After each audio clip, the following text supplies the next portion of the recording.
हम नीतीश कुमार के साथ है। नीतीश कुमार ही भेज रहे हैं ना भाजपा में। मांझी जी जा नहीं रहे, मांझी जी को भेजा जा रहा है नीतीश कुमार के द्वारा। अब बाद में नीतीश कुमार जाएंगे। राष्ट्रीय अध्यक्ष इस बना- बार बनाया है नहीं तो आपको संसदीय बोर्ड का अध्यक्ष थे। नहीं, राष्ट्रीय अध्यक्ष इधर बने हैं। राष्ट्रीय अध्यक्ष इधर बने हैं एक महीना पहले। संसदीय बोर्ड के अध्यक्ष थे, आपको जानकारी राष्ट्रीय अध्यक्ष इधर बना है सर। आगे बोर्ड भी लगल होगा कि राष्ट्रीय अध्यक्ष बना है। संसदीय बोर्ड के अध्यक्ष थे, हाँ, हम आपके हाँ, साथ अब सहमत होते हैं। आगे आइए, चले आगे बोलिए। तो संसदीय बोर्ड के अध्यक्ष थे, अब इनको राष्ट्रीय अध्यक्ष बना दिया गया। गेटवा के बाहर क्या लिखल है? दूसरी नहीं, मांझी जी एक मिनट नहीं, मांझी जी की दूसरी पीढ़ी। वो कौन बैठल हो सामने? वो किसकी पीढ़ी है? सुबह से आई हुई है मधेपुरा से। उस पीढ़ी की कौन बात करेगा? विधायक बन गए, मंत्री बन गए, अब मन है सांसद। तो दलित, अति पिछड़ा और मुसलमान दरी बिछाएंगे, पानी पिलाएंगे, झाड़ू लगाएंगे। महागठबंधन में बेइज्जत करिएगा आप लोगों को। कांसीराम क्या कहते थे? दलित मुसलमान करो विचार, कब तक सहोगे अत्याचार। ये हम नहीं कहते थे। क्या कहते थे कांसीराम? कि दलित मुसलमान करो विचार, कब तक सहोगे अत्याचार। तो मुसलमान को ये लोग पूछते नहीं हैं, दलित को पूछते नहीं हैं, तो दलित मुसलमान कब तक झाड़ू उठाए मारेगा, पानी पिलाएगा, इस तरह की जो मीटिंग होने वाली, जैसे मान लीजिए माजिद जी अलग हो गए, मायावती को नहीं इनवाइट किया गया, असदुद्दीन वैसे जो बड़े मुखर होकर बोलते हैं मुस्लिमों के लिए, उनको नहीं बुलाया गया। ये क्या लगता है ये सवाल 23 तारीख वाली मीटिंग से पहले भी है सोशल मीडिया पे कि भाई आप डेलीगेशन बना करके गठबंधन के नेता से मिलने जाते हैं, गठबंधन का एक प्लेटफॉर्म बना रहे हैं। नीतीश कुमार जाते हैं चार्टर्ड प्लेन से, तेजस्वी यादव होते हैं, उसमें संजय झा होते हैं, ललन सिंह जी होते हैं। अब बताइए कि गठबंधन अब बनाइएगा, इतनी बड़ी आबादी दलितों की है, इतनी बड़ी आबादी मुसलमानों की है, आप ही के कैबिनेट में जमा खान मंत्री हैं। अरे आप उन्हीं को लेके चल जाते, आप उन्हीं को लेके, चेहरा तो दिखता ना। इस्राइल मंसूरी, हाँ, इस्राइल मंसूरी को लेके चले जाते आप, किसी नेता को उठा लेते आप कि हाँ भाई हमारे कैबिनेट के पीछे ही नहीं खड़े रहना है कि अरे असदुद्दीन ओवैसी क्या बोलते हैं? प्रतिनिधित्व की अगर बात करते हैं असदुद्दीन ओवैसी, तो यही बात कभी अम्बेडकर कहते थे, उसी के आधार पर आरक्षण मिला। ओवैसी क्या, और ये असदुद्दीन ओवैसी की एक बात में कितनी ताकत है कि वो आदमी ऑन पार्लियामेंट में बोलता है ऑन रिकॉर्ड कि मैं गांधी से बड़ा नेता बाबा साहेब को मानता हूँ। ये उस लीडर की लीडरशिप देखिए, उसकी बात करने का जो तरीका है, सियासत की जो समझ है। ऐसे लोगों को गठबंधन की मीटिंग से आप अलग रखिएगा, इसलिए कि सारा कैमरा माइक सब कुछ उधर घूम जाएगा कि बढ़िया से बतियाता है वो। तो ये तो कहीं ना कहीं गठबंधन में या विपक्ष एक भी हो जाता है और सीटें भी आ जाती है, बहुमत भी आ जाती है, तो नीतीश कुमार को प्रधानमंत्री नहीं बनाएंगे। लेकिन मोदी चाहे तो नीतीश कुमार को राष्ट्रपति बना सकते हैं। तो यह सपना देखने में क्या बुरा है, देख सकते हैं। जीतनराम मांझी के बेटे संतोष मांझी ने मंत्री पद से इस्तीफा दे दिया है और अब इसके बाद कई सवाल खड़ा हो रहा है। सवाल इसलिए खड़ा हो रहा है कि कुछ दिन पहले ही जीतनराम मांझी ने इस बात को लेकर दावा किया था कि देखिए किसी भी हालत में हम मुख्यमंत्री नीतीश कुमार को नहीं छोड़ सकते हैं। और अब इस पर बात करेंगे, हमारे साथ 3 सीनियर पत्रकार मौजूद हैं। वेद जी मौजूद हैं, सनी जी मौजूद है, शिवा अख्तर जी मौजूद है। और पहला सवाल वेद जी से कि देखिए जीतनराम मांझी दावा कर रहे थे कि हम नीतीश कुमार को नहीं छोड़ेंगे, उनके बेटे तो मंत्री पद से इस्तीफा दे दिए। मांझी जी अप्रैल महीने में एक बयान दिए थे, वो बयान आप नहीं सुने होंगे, आपको सुना दें। मांझी जी एक बयान दिए थे कि हम पर दबाव डाला जा रहा है कि पार्टी को मर्जर किया जाए, और ये अप्रैल महीने का बयान है।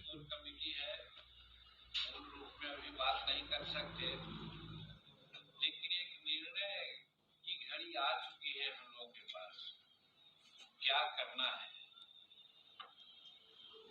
और एक बात सही है, कुछ लोग दबाव डाल रहे हैं कि अपने पार्टी को विलय कर दीजिए, और मैं समझता हूं कि हमारा एक एक कार्यकर्ता वोटर के लिए नहीं चाहता है कि हम किसी पार्टी के साथ विलय करें। तो ये अप्रैल महीने में कार्यक्रम हुआ था हम पार्टी का, उसमें मांझी जी अपने कार्यकर्ताओं के बीच ये बात बोले थे कि हम पर दबाव है कि हमारी पार्टी को विलय किया जाए। अभी भी खबर यही चल रहा है। हाँ, दबाव को लेकर इस्तीफा। तो माहौल बना रहे थे मांझी जी, माहौल बना रहे थे मांझी जी कि महागठबंधन से अलग होना है और भाजपा के साथ जाना है। तो भाजपा के साथ तो अभी गए ना, वो तो अभी बोल रहे हैं कि हम नीतीश कुमार के साथ हैं। नीतीश कुमार ही भेज रहे हैं ना भाजपा में। मांझी जी जा नहीं रहे, मांझी जी को भेजा जा रहा है नीतीश कुमार के द्वारा। अब बाद में नीतीश कुमार जाएंगे। तो आप मतलब काफी हाइपोथेटिकल नहीं सवाल का वो जवाब दे दिए कि मतलब उनको भेजा जा रहा है। हाँ, तो जो है सो है, प्रैक्टिकल यही है। तो इसका मतलब नीतीश कुमार भी जाएंगे। नीतीश कुमार गए थे, फिर जाएंगे, कई बार गए हैं, फिर जाएंगे। भाजपा के साथ थे, फिर महागठबंधन में आए, फिर भाजपा के साथ गए, फिर महागठबंधन में आए, अब फिर चल जाएंगे तो इसमें कौन बड़ी बात है। 23 जून को मीटिंग है, यही उनके तो नेतृत्व में 23 हो जून रहा को मीटिंग है तो कौन कै गो दलित नेता इसमें आ रहे हैं, दलित पार्टी बताइए। है। देखने नहीं आ रहा है। देश में दलितों की पार्टी है ना जी, बिल्कुल कौन कौन पार्टी है। वो तो मायावती जी है, जो सबसे बड़े चेहरा मानी जाती है, कहा जा रहा है वो बैठे, सब चिराग है। पासवान की पार्टी है, चिराग मांझी जी की पार्टी है, हैं? तो कै गो है उसमें। देखने नहीं आ रहा है। मुस्लिम की कौन पार्टी है जो बड़े बोलते हैं सदुद्दीन वैसी हैं, है उसमें। नहीं बिल्कुल नहीं आ रहा। अति पिछड़ा कौन नेता है उसमें। बिल्कुल जैसा अभी कांग्रेस जो नए राष्ट्रीय अध्यक्ष बने हैं, तो वो भी कहा दलित जाता है अति छोटे- पिछड़ा और मुसलमान दरी बिछाएंगे, पानी पिलाएंगे, झाड़ू लगाएंगे महागठबंधन में, बेइज्जत करिएगा आप लोगों को। तो मांझी जी को नीतीश जी भेजे हैं कि जाइए रास्ता बनाइए फिर हम जाएंगे। ऐसे यानी कि महागठबंधन तो इस प्रकार नीतीश से कुमार आप तर्क दे रहे नीतीश हैं। कुमार का यही काम है कि किसी तरह से फिर से मोदी जी को प्रधानमंत्री बनाना है, बस ये है। दलित को अलग कर दिया, मुस्लिम को अलग कर दिया, इसके बावजूद अरे बोल रहे नीतीश थे जी जानते हैं महागठबंधन में यह विपक्ष एक भी हो जाता है और सीटें भी आ जाती है, बहुमत भी आ जाती है, तो नीतीश कुमार को प्रधानमंत्री नहीं बनाएंगे, लेकिन मोदी चाहे तो नीतीश कुमार को राष्ट्रपति बना सकते हैं। तो यह सपना देखने में क्या बुरा है, देख सकते हैं। और इनसे पूछिए सनी जी अच्छा, चलिए देखिए, पहले तो इस्माम अख्तर हमारे साथ, इस्माम अख्तर जी देखिए, दावा किया जा रहा है कि इनको, जैसे वेद जी ने दावा किया कि गए हैं मांझी जी, नीतीश कुमार भेजे, वो भी जाएंगे, कैसा लग रहा है। ये देखिए, सबसे पहली बात तो यह है कि जिस पार्टी के विलय होने के का बात इन्होंने सुनाया, जीतन राम मांझी ने कहा कि हम पर दबाव बन रहा है, संतोष मांझी ने लगातार सारे मीडिया चैनल पर उन्होंने यही कहा है कि हम पर दबाव यही था कि जेडीयू में विलय कर लीजिए। देखिए क्या इत्तेफाक है सियासत में कि ये कहा जा रहा था कि जेडीयू आरजेडी में विलय कर जाएगा, 2-4 महीना ई वाला चला कि नहीं अब नीतीश कुमार जो सब कुछ छोड़ छाड़ के गद्दी यहाँ की दिल्ली चले जाएंगे और वो वहीं रहेंगे, 23वीं मुख्यमंत्री बन जाएंगे, आरजेडी जेडीयू एक हो जाएगी। आज देखिए जिस बात को दलील बना करके सियासत में संतोष मांझी ने इस्तीफा दिया, वो कहा कि अगर हमारी पार्टी का वजूद ही खत्म कर दिया जाएगा तो हम मंत्री और कैबिनेट और ये गाड़ी और फॉर्च्यूनर और गार्ड लेके करेंगे क्या, हम अपने समाज की लड़ाई लड़ रहे हैं। और इस बीच में वेद प्रकाश जी ने एक अलग दावा कर दिया कि ये जो सारा खेल है ये सब कर रहे हैं, इसके पूरे कैप्टन मुख्यमंत्री नीतीश है। यानी मुख्यमंत्री को आना, मुख्यमंत्री नीतीश कुमार कहते क्या है कि हम मिट्टी में मिल जाएंगे, भाजपा में नहीं जाएंगे, ऐसा कहा उन्होंने और चले गए। दलील क्या दिया कि आरजेडी के लोग, लालू प्रसाद यादव और उनके जो पुत्र हैं, वो लोग दबाव बनाते थे, प्रशासनिक दबाव था, बीडीओ का, सीओ का, डीएम का, एसपी का ट्रांसफर करने में, ये सब भ्रष्टाचार, ये सारा। तो एक दलील बनाया। उसके बाद मुख्यमंत्री नीतीश कुमार जब गठबंधन में चले गए बीजेपी से अलग होकर के, तब लोगों को लगा इतनी बार लोग नहीं भाग सकता है, इतनी बार नहीं भागेगा। तो जैसे वेद जी का दावा अगर सच्चा है, जिस तरह से कह रहे हैं अपने तजर्बे की बुनियाद पे, या नीतीश कुमार से इनका क्या लगाव हो उसकी वजह से ये कह रहे होंगे, अंदरूनी बात पत्रकारों का बड़ा सोर्स होता है, सीएम आवास से लेकर के पीएम आवास तक, तो हो सकता है ये बात मुख्यमंत्री कहे होंगे कि मिट्टी में मिल जाएंगे, भाजपा में नहीं जाएंगे, ये हुआ फिर तो नहीं। तो अब गेम कुछ इस तरह से खेला जाए जैसे रोनाल्डो वगैरह जो मारता है फुटबॉल, वहां हर गोल उनका अलग नायाब होता है, उसको नायाब बोलते हैं, यूनिक होता है कि जो गोलकीपर हुआ उसको समझ ही में नहीं आता कि पहला वाला मारेगा कि दूसरा कुछ नया। तो एक मिनट, मुख्यमंत्री नीतीश कुमार ये चाह रहे हैं, अगर इनके दावे में सच्चाई है, कि मांझी जी को लगाते हैं, मांझी जी को मैदान में भेजते हैं। अच्छा, मांझी जी एकदम खामोश है, ये कहा जा रहा है कि गठबंधन में है, बाहर नहीं गए हैं, और ये सारी चीजें हैं। तो हो सकता है कि वेद जी के दावे में सच्चाई हो, लेकिन मांझी जी जिस तरह से जा रहे हैं, बहुत हल्ला हंगामा करके नहीं जा रहे हैं। उनके पुत्र ने कहा कि ऐसा ऐसा मामला है, ये है वो है, तो लगता है कि सियासत में अजीब। अच्छा, जेडीयू का बयान नहीं आ रहा है, हम लोग जेडीयू में गए, उसके तो बोल दिया ना, लेसी सिंह बोलते हैं कि इससे कोई फर्क नहीं पड़ेगा। नहीं, लेसी एक नॉर्मल बात हुई ना, पार्टी एक बड़ा, कौन जानता है लेसी सिंह को, कौन जानता है? नीतीश कुमार जी की कैबिनेट में मंत्री हैं तो कौन जानता है? लेसी सिंह खड़ा हो जाएंगे कहीं बाजार में, कोई पहचान वो करेगा? एक सिपाही उपाही रहता है तो सोचता है कि कोई है बड़ा आदमी। लेसी सिंह को जानता कौन है?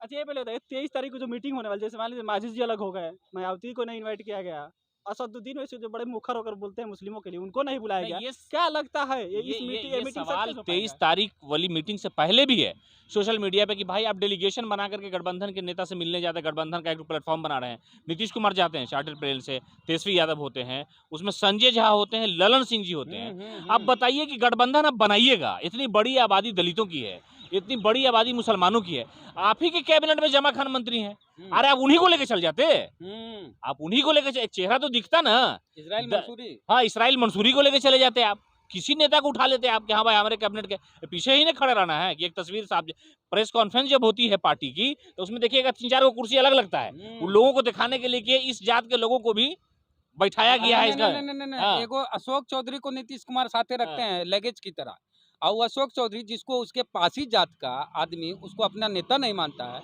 उस अशोक चौधरी, दलित विरोधी अशोक चौधरी, मनुवादी अशोक चौधरी, लगता है नीतीश कुमार को दलितों का नेता है। और चुनाव लड़ाएंगे कहाँ से? जमुई से।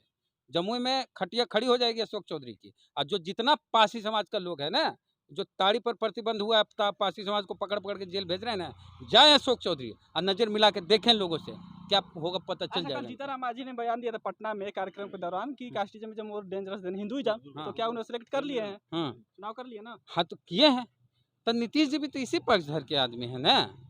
नीतीश कुमार से बड़ा जातिवादी आदमी को है।